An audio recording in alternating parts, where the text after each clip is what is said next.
স্বাধীনতা দিবসের দিন সবাই মিলে বেরিয়ে পড়েছিলাম একটু ঘুরে বেড়াবো বলে। কোথাও যাওয়ার উদ্দেশ্য ছিল না, জাস্ট একটু বাচ্চাগুলোকে নিয়ে বেরোবো বলেই বেরিয়েছিলাম। তো কল্যাণী হাইওয়ের দিকে চলে গেছিলাম, যেহেতু প্রপার কলকাতায় গেলে ভীষণ ভিড় আর পুলিশের ভীষণ কড়াকড়ি থাকে। তো সেই জন্য কলকাতাটা অ্যাভয়েডই করে আমরা একটু অফবিট জায়গায় যাওয়ার চেষ্টা করেছিলাম। আর আমরা এরা ধরনের ঘোরাঘুরি করে থাকি। প্রপার মল টলে যেতে ভালো লাগে, কিন্তু সবসময় বিশেষ করে এইসব স্পেশাল দিনগুলোয় মলে তো মারাত্মক ভিড় হয়, ভালো লাগে না। কোথাও জায়গা পাওয়া যায় না, একটু বসা যায় না, একটু কথা বলা যায় না। তো সেই রকমের ফাঁকা একটা ক্যাফেটেরিয়ায় চলে এসেছিলাম। জায়গাটা খুব সুন্দর, তবে উপরে বসার সিটিং থাকলেও আমরা ওখানে বসিনি।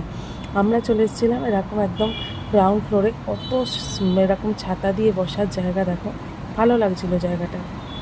আর এরকম বাচ্চাদের পার্কটাও ছিল, যেহেতু ওপরে বসে ওরা এগুলো অ্যাক্সেস করতে পারবে না, তো তার জন্য আমরা এরকম গ্রাউন্ড ফ্লোরেই চলে এলাম।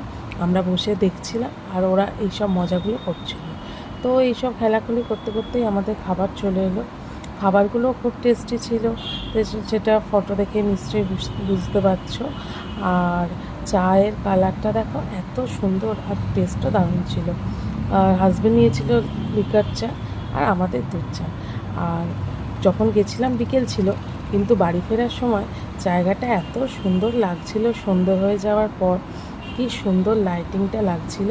আর পাশ দিয়ে গেছে ব্রিজটা, কল্যাণী ব্রিজ। তো ওর পাশেই একদম চায়ের ধাবা না চা আড্ডা, যাই হোক এরকম কিছু একটা হবে। তো আমরা এরকম মজা করে সেদিনটা কাটালাম ফ্যামিলির সাথে সবাই মিলে। বাচ্চাগুলোও খুব মজা করলো। তারপরে সোজা বাড়ি চলে এলাম। তো কেমন লাগলো ভিডিওটা অবশ্যই জানিও, আর সবাইকে টাটা।